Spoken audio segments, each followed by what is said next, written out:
Recording in progress.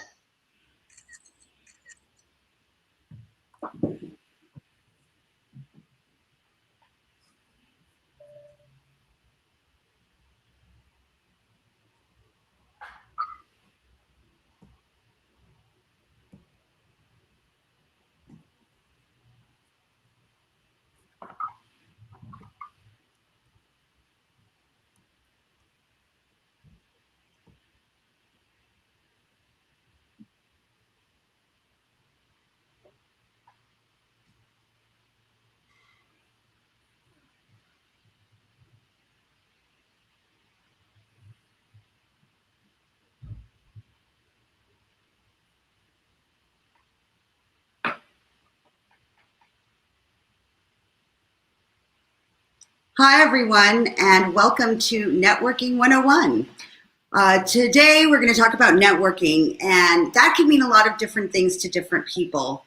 For some, it is a pathway to a new job. For others, it's kind of the domain of the overeager, and still others, it is equated with opportunity.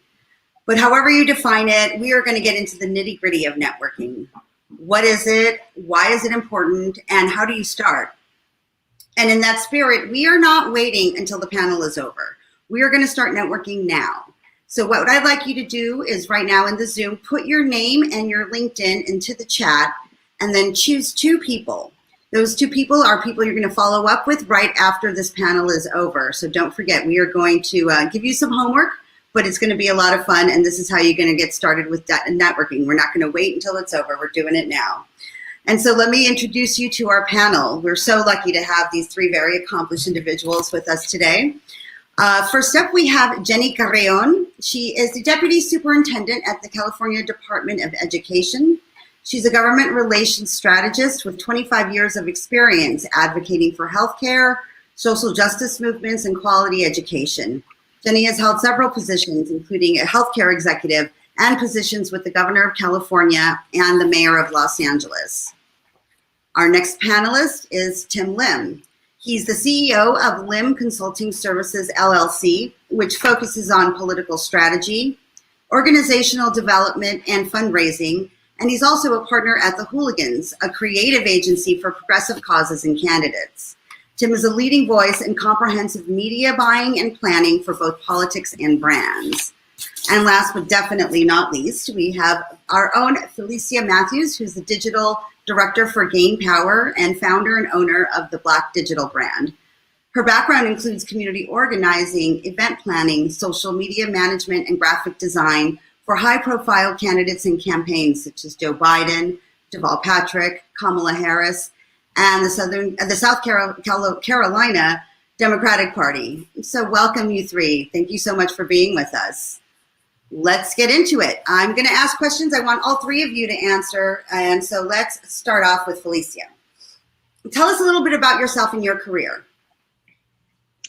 Yeah, I'm so glad to be here and to be in this moment. My name is Felicia Matthews, and I currently serve as the digital director for Gain Power. A little bit about me is I am from a small town in South Carolina called Batesburg-Leesville. I went to college at the University of South Carolina, Aiken, where I initially went to school to major in nursing, and then realized in the 2016 election that I needed to be a part of this new movement. And so then I changed my major to political science, and as people say, the rest is history. I got the opportunity to work with then Senator Kamala Harris as she was running for president, and then ultimately was able to work with the South Carolina Democratic Party to establish its first voter protection unit of its kind, and then moved on to the great Biden-Harris campaign. So I'm really excited to be here. I had a lot of great opportunities over the past year. And so I'm excited to spread some of my knowledge and to be joined by people that, has more experience than me. So I'm able to learn on this as well.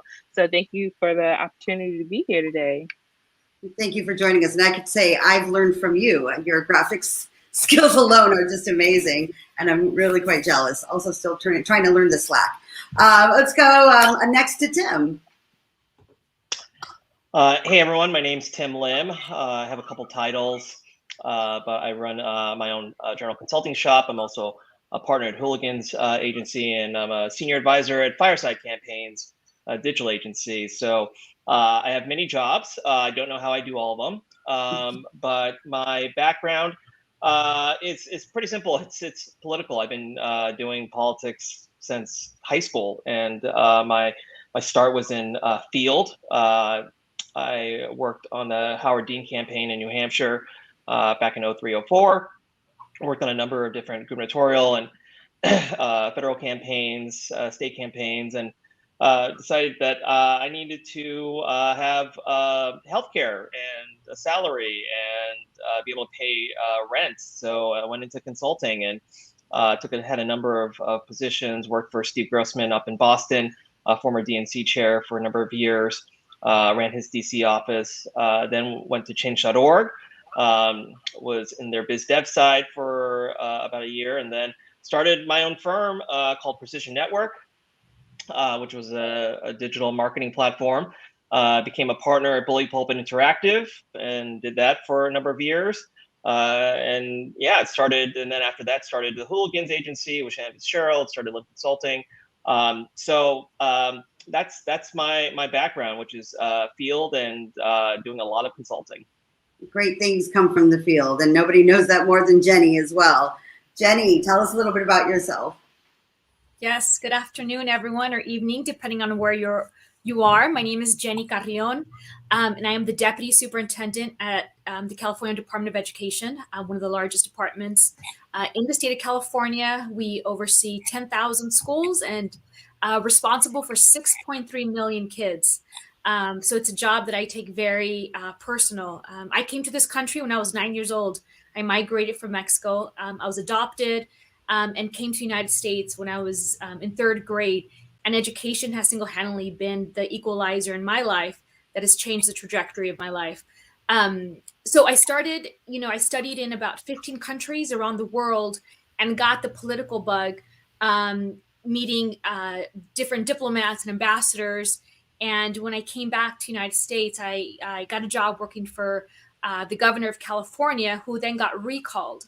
And the political aspect of that campaign really, fired up every inch of my body of how passive some of us can be, and including myself, and how we needed to be more active.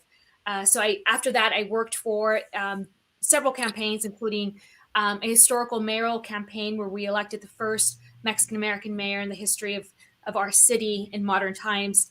Was a healthcare executive, securing healthcare access to immigrant communities and to low-income communities. And specifically in that role, we did civic engagement with our patients, making sure that when they come see their doctor, they also get registered to vote. They're informed about different propositions that impact them. And we, doctors were the number one trusted messenger in Latino and Black communities in Southern California and this, across the state. And we saw a huge turnout in local elections as well as our presidential election. So excited to be part of this conversation and excited to see how we can collaborate and learn from each other. Thank you, Cecilia. Thank you, Jenny. That model of the trusted messenger during a pandemic was a lifesaver for one of my campaigns personally, and something that we should dig deep in at some point. But so all of you, even though you're doing different things right now, the one commonality is everybody's worked on a campaign. And I would imagine, because it's been the case for me, that those campaigns are where you really meet and start establishing your network. How has networking helped you throughout your career? Jenny, let me have you kick it off and we'll go in reverse order. Yeah, networking has helped in every aspect of my career. I can say that in every position that I've been in, I've never had to interview for a job because it was through those relationships that I was able to get a different opportunity and the next opportunity and the next opportunity. As a matter of fact, when I was offered this current job was the first time I actually had a resume in my entire career. And I needed to have a resume because the state of California's Department of Education has a vetting process that was new to me. So networking has definitely opened up every door in my professional career and continues to, as we try to figure out what are the different solutions that we can help to support all of our students across the state. Thank you, Jenny. Tim? Well, I'm in consulting, so networking is it's our bread and butter, and it helps to make sure that we have clients, and that we're not just getting business done, but we're also learning. I think sitting down and talking to a number of contemporaries as well as candidates and operatives, networking gives us the ability to both look for those next career opportunities as well as business, but also we get to learn what's working and what's not, and then be able to apply those learnings elsewhere. All right, great, thank you. Felicia? Networking has been huge for me, especially since I kind of got my first shot right out of college. So I wanted to give a shout out to my mentor, Delisa Washington Price, in case she's watching this. I actually could just kind of like blurt it out and open my mouth at an event, asking questions, and I was able to get her attention. And so from that point on, I have met so many people from the Kamala campaign, from the Biden-Harris campaign, that I have just kept in contact with, because you never know where they're going to end up. So I have some people that I've kept in contact. They're working at the White House right now. I have other people who are working on Capitol Hill. I have other people who are working on local campaigns trying to make a difference at home. So I can personally say that if you meet someone, at least just try to keep in contact, exchange phone numbers, or, as Cecilia said, connect on LinkedIn, because you never know where people are going to end up. And like Jenny said, I've never really had to have a resume. The day that Kamala Harris announced that she was ending her presidential campaign, literally in our office, we had people calling, asking, hey, can you interview with us, or would you like to work with us? So networking has definitely helped building relationships across campaigns. Organizations will definitely be a big help to you in the future, because you may just end up working with someone who was able to get into that job first and then help you move right on in.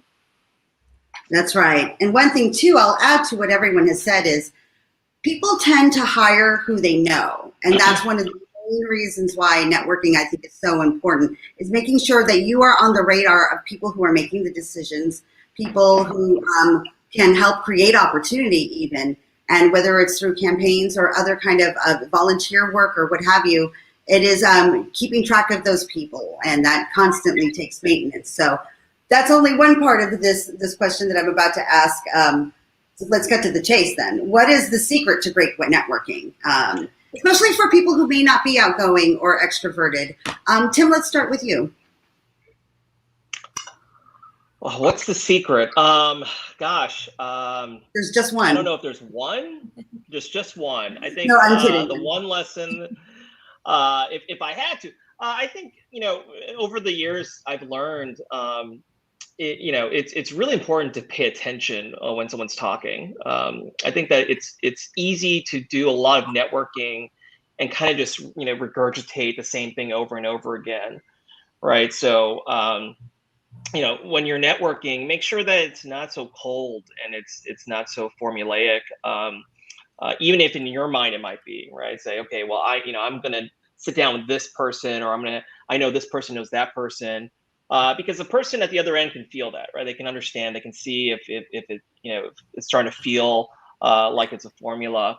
And so the more you can make it, feel personalized, the more you can feel like, you're listening and you're paying attention and you're following up, the more likely you're going to get results. And I think, the other thing I always, make sure to add, suggest and tell folks who are coming up is, make sure that you're always asking for more people to network with. So whoever you're sitting down with, right? The goal there is to get 3 to 5 different names for them to recommend for you to network with.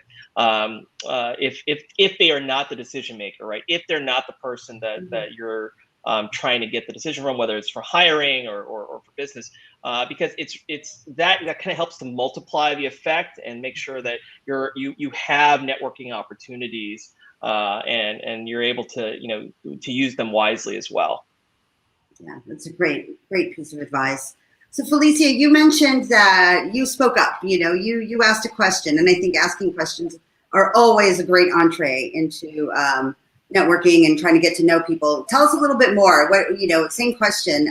What is the secret? And what if you're not as brave as you are? Not as outspoken, not willing to stand up. But what do you do? What do you think? So that actually was just like a wild opportunity because I knew there was a burning question that everybody wanted to ask, but nobody wanted to speak up. And so I just happened to be that person. But typically, I am not as extroverted, like walking up and talking to people.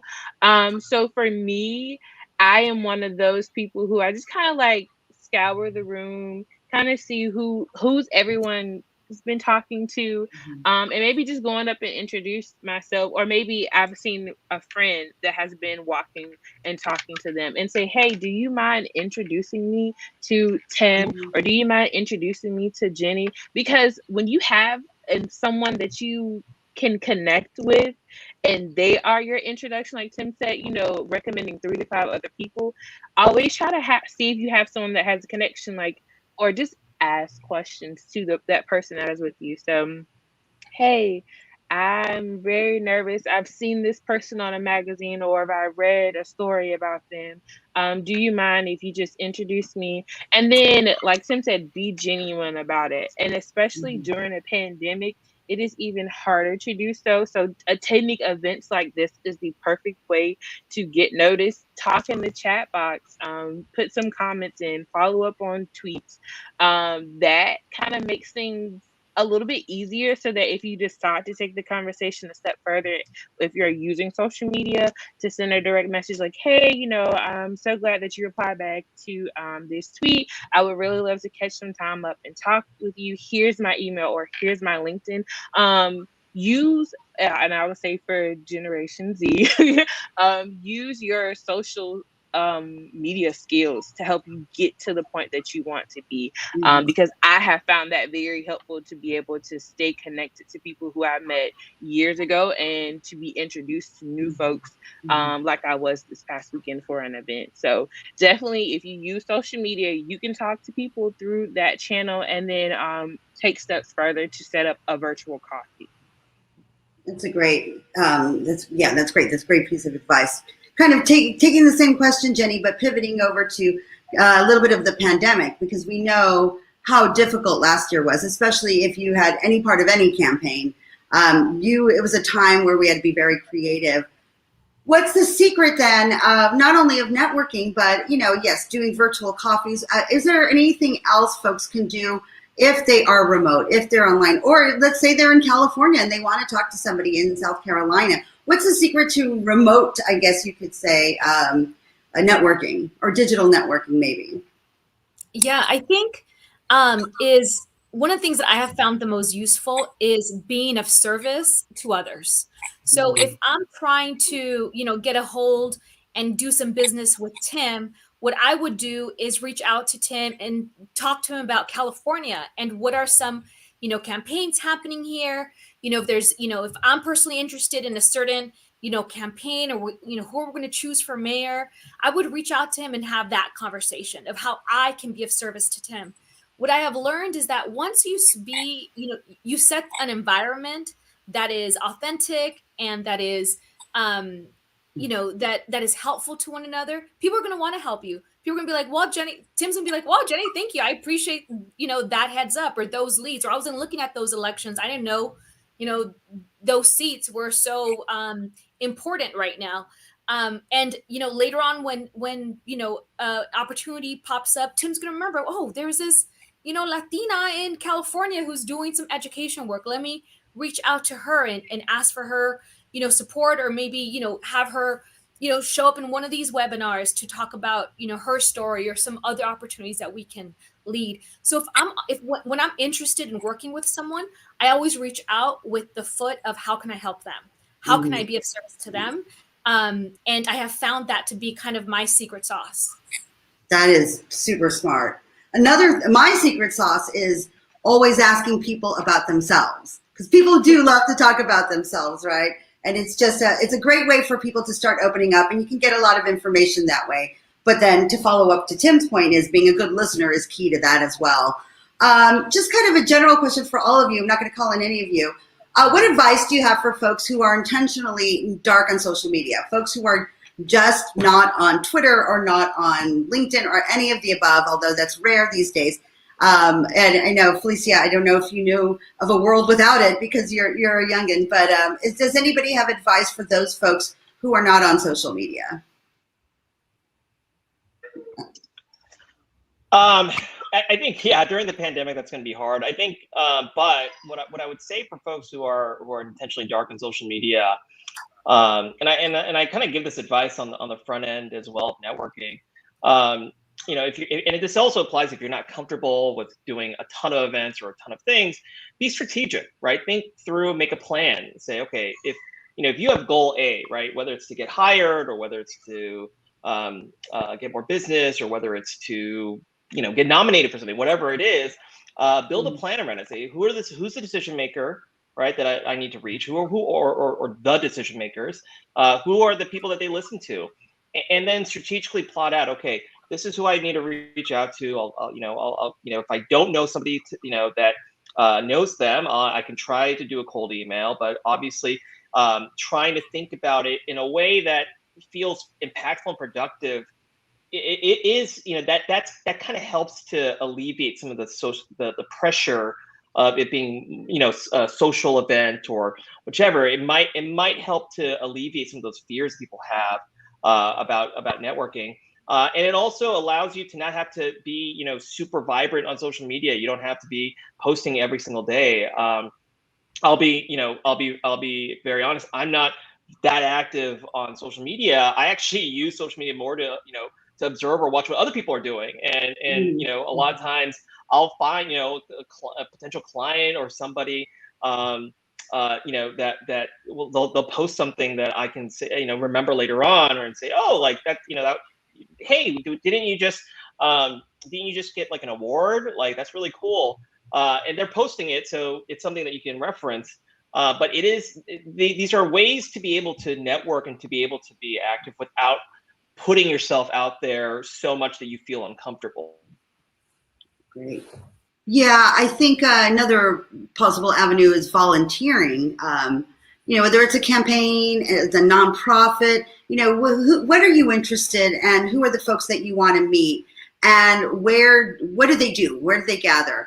I think that, as we all know, vols are the lifeblood of any campaign, and that so many people I know got their start literally making calls and knocking on doors back in the day when they used to still do that.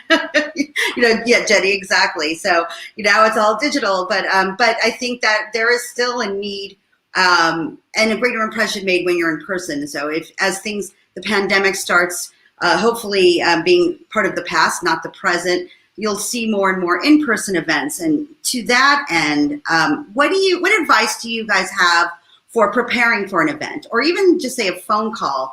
Someone's getting ready, they're new to networking, they're going to an event, they know that, the type of folks they want to meet are going to be there, and they maybe even have a few folks in mind. What do you do to prepare? Let's start with Jenny.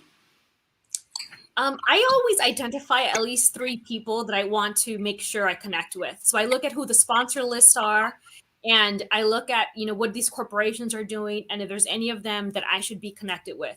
I do a little research beforehand, but I set a personal goal to do at least 3. And then I kind of stick to the old school things that I learned when I was selling chiclets at the border in Mexico. I make eye contact, making eye contact and not, being concentrated on your phone or on somebody else, on another conversation, I think is really important. I also tell a story. I don't come out talking about the California Department of Education, because that's boring. But I kind of tell a story of why I'm here at this event, or why supporting this fundraiser is personally important to me. And I stick to being in integrity, right? How can I support them? I then go back to that. How can I support them in whatever, whatever mission that they're interested in helping out? And then I always, remember to bring others along. So now that I'm here, how can I bring somebody along and be like, oh, well, did you talk to Cecilia? Cecilia's also, really interested in this, or she's a wonderful hostess, and leader in politics in California. So those are some of the things that I do to prepare. I love that. I really appreciate that. Let's hear from Felicia. What are your thoughts on preparing for a networking event or even a conversation? For me, it's to be present, present mind, present body, because I and I suffer from social anxiety. You would never know it, but it takes a lot for me to open up and to talk to people. So for me, I have to prepare myself, like Jenny said, start doing your research. Who's going to be a sponsor? Who do you think potentially will be there? And then when you get there, I'm an observer. So I'm scouring the room. Okay, I think I recognize this person. I think I recognize this person. And I always have a friend with me that just kind of helps with my nervousness. And I always try to dress to impress. Because of this past weekend, I've been in Atlanta for my sororities convention. And the first thing that people noticed were my hair and my nails before they noticed my outfit, right? And so when you look good, like you feel good. And I can especially attest to that. And it also helps you because if you're able to have a conversation with someone who you would love to work with in the future, open up the opportunity after you've listened to talk and to learn to see, hey, is there any way we can stay connected? Is there any job openings? Is there any advice that you can give me? Because for me, finding a mentor is big because they help you prepare. Like, hey, if you meet someone, here's a couple questions you should ask, and always try to get advice. I love words of wisdom. I can't get enough of it. So sometimes having those conversations and making sure that you exchange at least an email if you don't want to do social can allow you to follow up, to have conversations, and then open up a pathway for you to actually get into a job that you would like to be in. So always be present minded to take in your experience because you never know when it's going to happen again. You saw how the pandemic hit us. It was so sudden and you were out and then you were in the house for a year and more. So always just try to be present mind, to look your best, because when you look your best, you feel good, and then you're able to have a lot of confidence when you go and talk to people. And like I said, it can land you a job that you've only dreamed of. It's happened for me, and I know it can happen for anybody who's watching this. Right. That's great. Thank you so much. And Tim, how do you prepare? Much like how everyone else has been talking about it, I don't think there's much to add. The one thing that I think a little bit that I always remind myself to do is to make the ask. Don't forget that, right? You just you have this quality time with somebody, and if you don't make the ask at the end, then you kind of lost that opportunity. So whatever that ask is, right? Whether it's introduced to more people, right? As you're shifting into actual job opportunities, you want to make sure you're asking them, can you send the resume, to person X? Would you feel comfortable recommending me? Do you who's the hiring person for the job? I think that a lot of times it's funny. I will be in a networking, right, Zoom now or virtual coffee, and at the end, they're about to hang up, and I would say, wait, hey, like, do you? I think, like, are you? Is there anything you want me to do? Is there anything, I only do that because I understand, right, being in that, having been in that position before, that sometimes you get nervous, or sometimes you are just flustered, or you just rush into the next thing. So But I think I'm probably different than most, and so I think making sure you have that ask and that you're coming out of that conversation with something that's going to be impactful for your search or for what your goals are. I think that's really important. That's a great point, making the ask, because number one, you don't get what you don't ask for. So it's really important to actually put that out there, and defining that, and with the help of, as Felicia said, about what's having a mentor, and as you referenced earlier, Felicia, a third-party validator, a person to broker that introduction is always going to make it that much easier. And to Jenny's point, preparing. To me, for whether it's social anxiety or whether it's just that, I might get a little nervous before a panel or before I do any public speaking. So I rehearse, not to sound too rehearsed, but just so that I feel comfortable with the material or comfortable in whatever situation that I go into. So let's talk about how networking can lead to job opportunities. Is there an example that any of you have about an actual job opportunity that you might have taken because of networking, as someone that you might not have been worked with before, but you knew someone, or you went to an event and that led to a great opportunity, a contractor or what have you? Does anybody have an example they'd like to share off the top of their head? I know I'm putting you on the spot. I have one. Okay. Yeah, I was like, those are Jenny, easy. why don't you go ahead? Go ahead, and then we'll go to Felicia. Yeah, I was volunteering at a Cesar Chavez march after the governor's recall, and everyone in the Capitol was telling me I need more political experience. Like, Jenny, you're good on policy. You need to do some campaigns. Right. So I was walking, with the UFW, and the LA director, her name was Christine Chavez. I was talking to her, and I was like, everybody's telling me I need political experience. Is there any campaigns? And she was like, well, let me ask the union to see if there's any campaigns coming up. The next day, Monday, she's like, Jenny, we have a campaign for you to work on. And I was like, really? She's like, yes. And she's like, you're going to be managing the field. And I was like, what? I'm being a manager? And she's like, yes. And she's like, it's in the Valley. And I'm from Los Angeles. So the Valley, I thought like the San Fernando Valley, which is like 30 minutes away. I was like, okay, the Valley. She meant San Joaquin Valley. So I ended up having to move about 7 hours north, and, was able to run a field campaign. And I was 20-0, but it was the best field organizing experience that I ever had. And just came out of, marching at a march for farm worker rights and asking for an opportunity. Now, you got to be careful with what opportunities you ask for, right? I didn't say, can I get a campaign in LA? I said, can I get a campaign? And then shift it up to, the Central Valley. So be careful what you ask for is also a good lesson.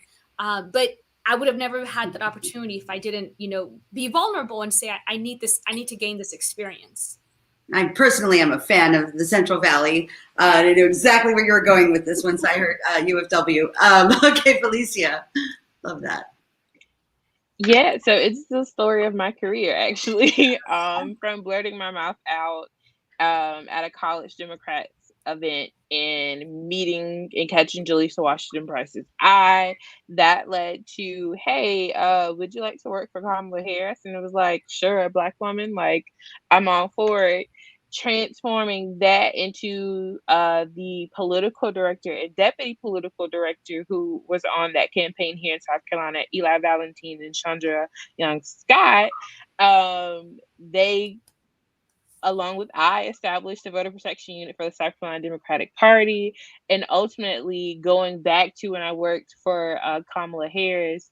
I met Terica, who was serving on the Biden-Harris campaign, and she brought me into a job that to work as a organizing SMS manager on that campaign. So in the 3 short years that I've been out of college, I've had 4 or 5 jobs, and they've all been connected back to the people who I met beforehand. So when we say networking works, it really does, and it can lead you to job opportunities. It has led me to each and every one of mine, including this job serving as the digital director for Game Power. So the power of networking is phenomenal. Just make sure that you follow up, you keep up those relationships, and make sure that you sustain them, because it can help you land your next job. And they can also give you advice on how to negotiate your salary to get a higher pay, and that's always good. Negotiation is key. That's actually the perfect segue to where I want to go next, which is, okay, you went to an event, or you did your digital coffee, or you met someone at a march, and but they didn't offer you a job just yet. What do you do? What do you do next? What are the protocols around following up? But what does that mean, and what does that look like? Tim, let's start with you. I think the protocols have probably changed in the past couple of years. I think pre-COVID, I'd be able to tell you exactly, how easy it is to do that. I think now you have to take into account that person's context, right? If there are if there's with children, immunocompromised, whichever, you want to make sure that you're being respectful of their context. But I think that you're trying to straddle a line between assertive but not annoying. And I think that for a lot of folks, that it's you do know where you kind of could tell where the line is, and you want to make sure that you're following up, but not to the point where it feels like you're badgering them.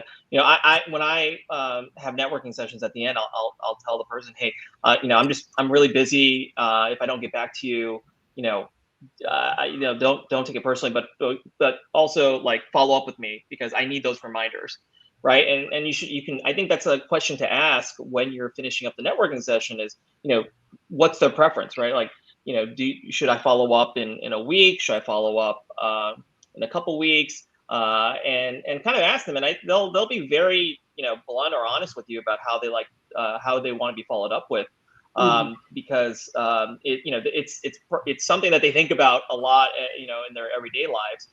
So don't be afraid to ask about the follow up and how to follow up. What's the best way to follow up? And like if you don't hear back from them. If it goes completely cold, which it will happen, like the things will just go cold, and that's part of the networking game. If that person is a decision maker, if that person is the one person you need to reach, think about alternative ways to get to them, whether it's through we talked about this in the session, but whether it's their network, their friends, whether it's through volunteering, jobs, etc. But don't give up just because it's gone cold. Think about ways that that you can kind of think of alternatives to get to them. Yeah, that's great advice. Jenny? Yeah, I'm really old school, and I usually write a note to folks. I write notes and just say, hey, Tim, it was really nice meeting you at the chamber meeting.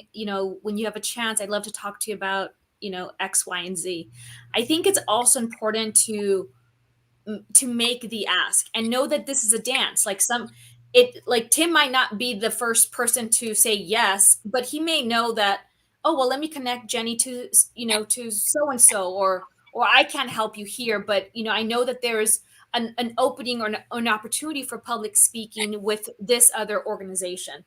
If you don't tell Tim what you want, then Tim, as nice as you are and as charismatic as you may be, if you don't make the ask, then we won't know how to, best support you. So I think it's also to put it out in the universe, because the power of voice, right? So someone else in this, our 6 degrees of separation, may know someone that may have like this great opportunity for you. And we've just been looking for you. That's 100% right. That's actually how I got my most recent job offer. I was meeting a friend, and I had been reaching out to my network, and I wanted to make sure that people knew, not just by text or over an email or even over the phone, but I sat down with them and said, I'm looking for a job, and this is what I'm looking for. I don't expect anybody to solve my problems or come up with a job, but if they're going to remember it more when they see opportunities come their way, that they just had a coffee with you, that they just sat down for lunch with you. And luckily for me, that person, I didn't even open my mouth. He said, I have a job offer for you. And here we are. So that was very exciting. Okay, the other thing, though, I wonder is, how do you keep track of all of your contacts when you're networking? Is this something that I've been struggling with lately, because I didn't do this way back when I started networking. Do you have a system? Do you just rely on Gmail contacts? I mean, what do you got? I mean, Felicia, you are the I don't know, Zoomer, upstart, the young one in the group. Talk to me about how you keep track of all these people that you meet, especially from the campaign, so that you can keep that relationship going. So oftentimes when I've come off of a campaign, there's always an email list. Like there's always an email list. But I also try to make sure I keep it personal. So I save people's phone numbers in my phone along with their email address. And then in the notes section, I leave like how I met them or what's their birthday, something important so that they can remember me and I can also remember like our conversations. So keeping up with notes. I also am a little bit of a social media stalker. Sorry, y'all. So I always make sure that I follow people because I want to be in the know, like being present, right? Being in the know, knowing what's going on with them so they can keep up with you. Always trying to make the connection on LinkedIn. If I don't use anything else, I always try to use Twitter and LinkedIn. Those two platforms seem to be where all the political folks always live. And for someone who I would like to maybe be a mentor or maybe someone with the age gap between 10 to 20 years, I know they're going to be on Facebook. So making sure that I kind of just keep up with them. Yes, we are. See, I'm telling you, Accurate, but so Facebook far. is the more like friendly family kind of gathering, and so like I can post like my professional updates, but I can also post that I'm going on vacation to Mexico, like to keep people interactive with what I'm doing, and so that I can do the same thing with them. And then I just make sure that I try to do a Zoom coffee, making sure like if like my mentor, she just had a birthday party for her daughter. So like trying to attend those small events to build like some of that intimacy. So like I said, I always share my LinkedIn, always try to social stalk them, but also keeping up with the emails, trying to make sure that we're all comfortable with what we're discussing. And even if it's appropriate, sometimes sitting down and having a phone call and just like, hey, how you day going? Have you heard anything new about this potential job opportunity? Or can I send you my resume maybe to check it out? Are you working on something that maybe might be a good fit for me? Or, just making sure, like y'all said, having the ask, making sure that I'm being genuine with it and being present. Great. Tim, do you have a system, a method to the madness of keeping your contacts? Because I know so much of it is going to be tied to your own businesses as well. What do you do? Yeah, I'm going to sound probably crazy compared to everyone. So for the businesses, we have a number of different contact tracking systems, Salesforce, etc. I use Airtable personally to put in contacts and notes. Airtable's it's free and it's fairly it's just like a really fancy Excel platform. So if you need something that's a bit more interactive or just something that has more bells and whistles, I think I'd suggest Airtable. And like everyone, I do the same with LinkedIn and Twitter. Always, on Twitter, always check out their bio to see, where they are now. They will, people are, as I think all of us, we keep that updated. And LinkedIn as well usually has a lot of information. I think one thing to also make sure when you're looking at LinkedIn profiles, go down to the interests and awards and stuff. I think most people just concentrate on the jobs, right? So you just look at, where are they at? I'm like, but a lot of the most useful information is when you go under the fold and you're able to start actually, you can tell some of their, their awards, interests, other things that they're active with. Jenny, you have one of the best lists of contacts in California that I know of. How do you keep track of everybody? Old school on my cell phone, and I put on, like the company name, where I know you from. So and also, I, on my notes section, I also do, kind of important things like campaign organizer or communications experience or social media expert, in presidential campaigns, so that when I do a search on my contacts, if I can't remember your name, I'll just and I put campaign or social media expert, all these names pop up and I'm like, oh, okay, yeah, like I have more than one choice to talk to. So yeah, so my phone. So if I lose my phone, Jesus. Well, I hope it's all in the cloud because I've lost my phone 2 times this year. So. And I've actually lost contacts when I've deleted campaign accounts from my phone, and that's kind of set me back to 0. So I've had to restart it.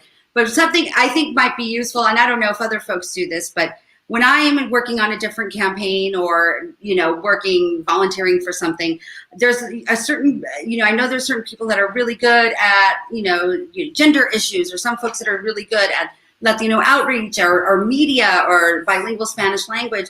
Having something that enables you to tag folks, just so you can search up by the tags would be incredibly helpful. So I am open to suggestions. I am literally building this from scratch. It's been it's going to be my New Year's resolution. But yes, tags in Google Contacts, any CRM or anything. But if anybody has advice, please do. So I think we're going to be wrapping up here unless the audience has any questions. They've been asking questions this whole time. So for my panelists, thank you for being good sports. The questions that I've asked have also been from our audience. But if anybody else has anything. One last question for you guys, and then we'll wrap up, though. Until then is, should I be networking only when I'm looking for my next job? Or is networking something that I should constantly be doing? Talk to me about your thoughts on that. Felicia. Always network. Always, always, always. Whether you're in the Starbucks line, you're getting Chick-fil-A, you are at the grocery store, you're going shopping, always network. It is very, very valuable because, like we've all said at some point, we've been referred to other people. People have found us for job opportunities. You just always want to have a personal relationship with people because that will take you so far. People are more willing to introduce you to other people to help you find that next job opportunity. So it will come very, very natural to you at some point. Networking, it does get easier. It's not always hard. And you don't have to necessarily make it a rehearse routine, but also kind of just have your personal story together. Being able to listen to other people and then connect back with them. So, like I said, always network, always have your phone out, always be on social if you are accustomed to doing that, to make sure that you exchange that information so that you can build those genuine relationships and stay in touch. And there's going to be so much more that you can do with Game Power, and Cecilia will talk about that as well. Yes, you're absolutely right. Jenny, always network. I'm hearing from Felicia. Agree? Totally. Because you're not always networking for another job. You're networking for relationships, you're networking for opportunities. So, while I love my job, I'm always networking to find opportunities for the 6 million students that I represent and that I'm, preparing to protect through this pandemic. So it's not just about me. And then I also realize that it's a dance. Sometimes I lead, sometimes another person leads. Sometimes I have opportunities, and then, another day, the same person will have opportunities to offer me or causes that I'm, passionate about. I also love connecting people. Like there's nothing that makes me happier, more exciting that when I'm like, oh yes, like, oh, you're looking for that? Yeah, I know the perfect person for that. Let me connect you via email or connect you, via text. I get so much self gratification from that. Like, it's like, oh yes. Like it just like the joy that I get from that is amazing. So I agree that you're always networking, and not, you don't have to be networking always to find a job, but always networking to build relationships, because that's how your next opportunity is going to present themselves to you. That's right. And Tim, I'm not even going to ask the question, but I'm just going to say, always networking. Any other words or pearls of wisdom or words of advice for folks watching? Yeah, always networking, and be creative with that, and kind of think outside the box. Through networking, I actually developed a hobby, which is I call it a hobby, which is probably sad, but it's fundraising. I actually am good at it, and I like to fundraise, and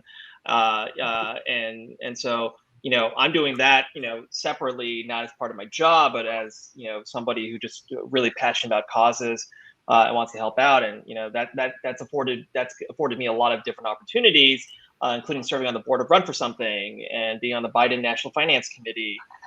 It wasn't something that I intended to do or something that I thought was the thing I had to do, but through networking, I realized that this was a kind of a skill set that I had. It can be fun, and I think that when you think about networking in different ways and can be creative about it, you have the ability to learn things about yourself that you didn't know before. Another idea too is, I knew I was going to be on the panel or moderating this panel with these three individuals. I know Jenny obviously from California politics, but didn't really know Tim or Felicia. I sent Tim a request on LinkedIn. It's all those opportunities when you're first connecting with them, trying to do that. And another way of thinking of networking is kind of like organizing. And so if you're on a campaign and you're an organizer and you have to, you're trying to build out a neighborhood team and you are trying to identify leaders, well, you're going to want to spend that time, invest with them, do the follow-up. It's the same idea. Networking is kind of nurturing those relationships that are going to be beyond just the immediate election or the immediate goal that you have. And important to that is the same thing with organizing, the story of self, really having a story and making it personal so that people can relate. And so with that, I want to thank you three so much for your time, for your wisdom, for a really great panel. Thank you so much for being here. And before we go, I am supposed to mention to you guys, we are having the Powering Blue in 22 conference. It is going to have a number of different panels. It's free for job seekers, an easy register at blue2022.events. Forgive me, Amy. There's going to be a lot of different sessions for job seekers, for networking. All of this will be done virtually, so free if you're a job seeker. Blue2002.events. Sign up, easy register there. Thank you all so much for being here, and thank you for spending your hour with me. Appreciate it. Thank you. Thank you.